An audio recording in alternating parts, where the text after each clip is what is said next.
पांच विशेष मुद्दे थे जिसके ऊपर आज आपसे चर्चा भी करनी थी। सबसे पहला तो है कि हम एडवाइजरी तो जारी कर रहे हैं, मगर आपके माध्यम से भी तमाम नागरिकों से ये आग्रह कर रहे हैं कि इस महामारी के बीच में जो साइक्लोन है टुकाटे, उसका जो फ्लो है वो धीरे धीरे गुजरात से राजस्थान होते हुए हरियाणा की ओर आ रहा है। और कल देर रात मेट्रोलॉजिकल डिपार्टमेंट ने भी एडवाइजरी दी है कि आज दोपहर से लेकर कल शाम तक हरियाणा प्रदेश के तमाम जिलों के अंदर 50 किलोमीटर प्रति घंटे से भी ऊपर की विंड रह सकती है। और इसके लिए हम एडवाइजरी तमाम नागरिकों को जारी कर रहे हैं। उसके साथ तमाम डिप्टी कमिश्नर्स को भी आदेश दे रहे हैं कि इसकी रेगुलर मॉनिटरिंग रहे और किसी भी जान माल का नुकसान ना हो, इसके लिए जो संबंधित प्रबंध करने हैं वो करें। मेरा तो एक आग्रह तमाम नागरिकों से है कि अगले 48 घंटे अपने आप को सुरक्षित रखें और घर के अंदर रहें, क्योंकि स्पीड जो है 50 किलोमीटर पर आवर की, ये इंक्रीज भी हो सकती है, जैसे मेट्रोलॉजिकल डिपार्टमेंट ने कहा है। इस बार 1 अप्रैल से गेहूं की, सरसों की, 10 अप्रैल से दालों की प्रोक्योरमेंट हुई और आगामी 1 जून से सूरजमुखी की प्रोक्योरमेंट प्रदेश में रहेगी। टोटल जो आह्वान गेहूं का हुआ है वो 85,30,000 मेट्रिक टन हुआ है, जिसके अंदर पहली बार है कि रिकॉर्ड टाइम के अंदर 82,10,000 मेट्रिक टन हमने लिफ्टिंग भी करके गोदामों तक गेहूं को पहुंचा दिया है। सिर्फ 2 जिले हैं जिसके अंदर 95% से कम प्रोक्योरमेंट हुई है, वो फरीदाबाद और नूह है। और उसका कारण यही रहा है कि वहाँ सेंट्रल एजेंसी प्रोक्योरमेंट ज़्यादा करती है, FCI, और उनके गोदाम सीमित हैं प्रदेश के अंदर, तो हमने उनको एडिशनल मदद के लिए भी कहा है और उसका यही प्रयास रहेगा कि अगले 2 से 3 दिनों के अंदर इनके अंदर भी हम पूरी तौर पर लिफ्टिंग करा लें। गेहूं की जो आह्वान हुआ है उसके बदले में 15,598 लगभग 16,000 करोड़ रुपए की पेमेंट चारों विभागों द्वारा पुश कर दी गई है, जिसके अंदर लगभग 14,310 करोड़ रुपया हमारी state agency food and civil supplies, HAFED और वेयर हाउसिंग कॉरपोरेशन ने किया है और लगभग 1290 करोड़ रुपया फूड सिविल सप्लाईज ने फार्मर्स के खाते में दे दिया। इस बार क्योंकि रेगुलर प्रोक्योरमेंट चली, रेगुलर 396 हमारी मंडियां थी और उन 396 मंडियों के साथ एडिशनली 12 ऐसे जिले थे जहां हमने प्रोक्योरमेंट सेंटर भी बनाए थे। पहली बार है देश के अंदर अगर फार्मर की पेमेंट डिले करी गई तो उसको 9% इंटरेस्ट के साथ उसकी पेमेंट दी गई और जिसके अंदर लगभग 77 लाख रुपया एडिशनल हमने उन फार्मर्स को दिया है जिनकी पेमेंट डिले को टेक्निकल ग्लिच के कारण हुई या फिर किसी अधिकारी के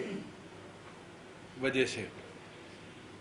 रिकॉर्ड है कि प्रदेश के अंदर पहली बार जो हमारी प्रोक्योरमेंट हुई है, चाहे वो सेंट्रल एजेंसीज के लिए हो चाहे स्टेट एजेंसीज के लिए हो, बिकॉज ट्रांसपोर्टेशन सिस्टम हमने एक नए तरीके का किया था। ये फायदा हुआ कि टाइमली लिफ्टिंग रही। बारिश के बावजूद भी प्रदेश की किसी मंडी में अब तक हमें लस्टर लॉस की समस्या नहीं आई, जिसमें किसान का अनाज कहीं खराब हुआ हो, गड़ा हो, जो समस्या पिछले सालों में निरंतर हमने बड़ी मात्रा में देखी है।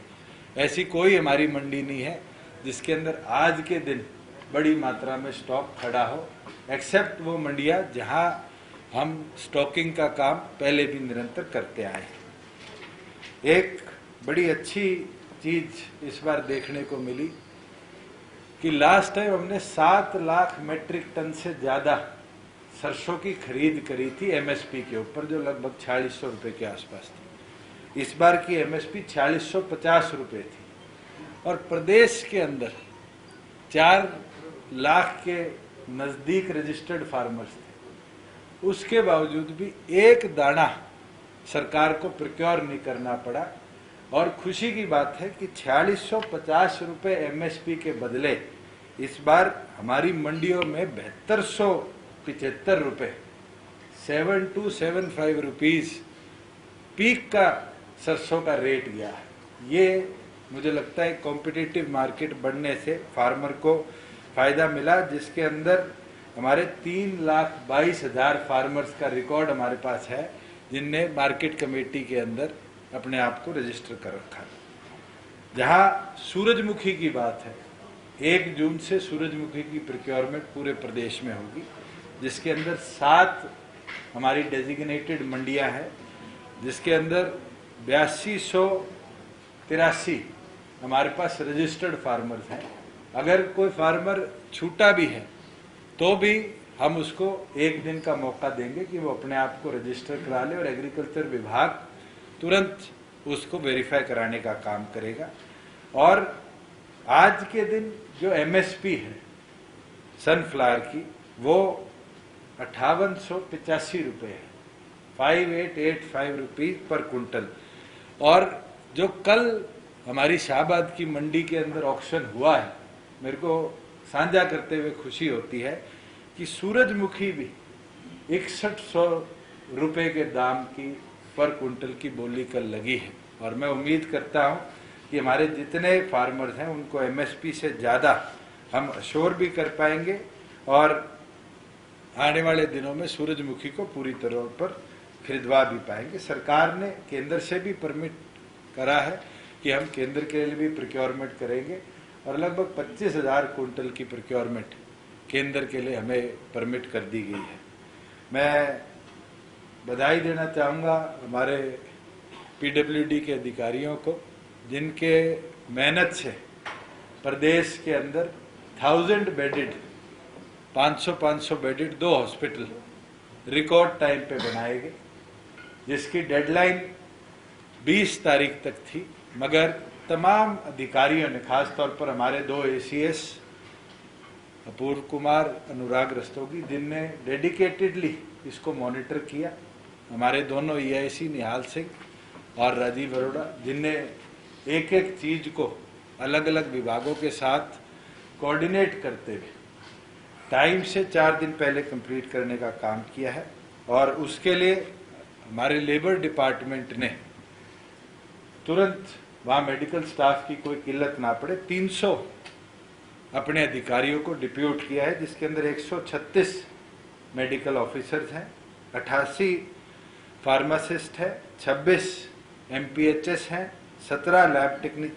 टेक्नीशियन है और 40 MPHW वहाँ पर नियुक्त किए गए हैं, जो प्रॉपर हेल्थ फैसिलिटी को हेल्थ डिपार्टमेंट के साथ डेपुटेशन पे जाकर काम कर सुचारू तौर पे चलेंगे। बिल्कुल इसके लिए हमें हमारी कई EIC डिस्पेंसरीज जो हैं, जिन शहरों में मल्टीपल डिस्पेंसरीज थी, कहीं 7 थी, कहीं 12 थी, उनको जरूर कम करना पड़ा है, क्योंकि आज के दिन मेडिकल व्यवस्था कोविड की इस महामारी के अंदर दुरुस्त रहे, उसके लिए हमारा प्राथमिक कार्य रहा है। इसके साथ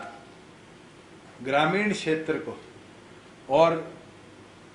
हेल्थ सेक्टर में मजबूत किया जाए। पंचायती राज विभाग ने भी बेहतरीन तरीके से कार्य करते हुए प्रत्येक जो हमारे 10,000 की आबादी से कम की पंचायतें हैं 6136, उसके लिए 18.5 करोड़ रुपया कि वहाँ आइसोलेशन वार्ड बढ़े और 10,000 की आबादी से ऊपर के जो हमारे लगभग 100 गांव हैं उनके अंदर 5 करोड़ रुपया सैंक्शन किया है, जिससे आइसोलेशन वार्ड्स प्रॉपर बन पाए। और आइसोलेशन वार्ड्स के अंदर 5 सदस्य हेल्थ डिपार्टमेंट की टीम के रहेंगे और 5 सदस्य ग्राम टीम के रहेंगे, जिसके अंदर नंबरदार, पूर्व सरपंच, एक महिला सरपंच या मेंबर और 2 गांव के मुख्य लोग जो डे टू डे उस आइसोलेशन वार्ड की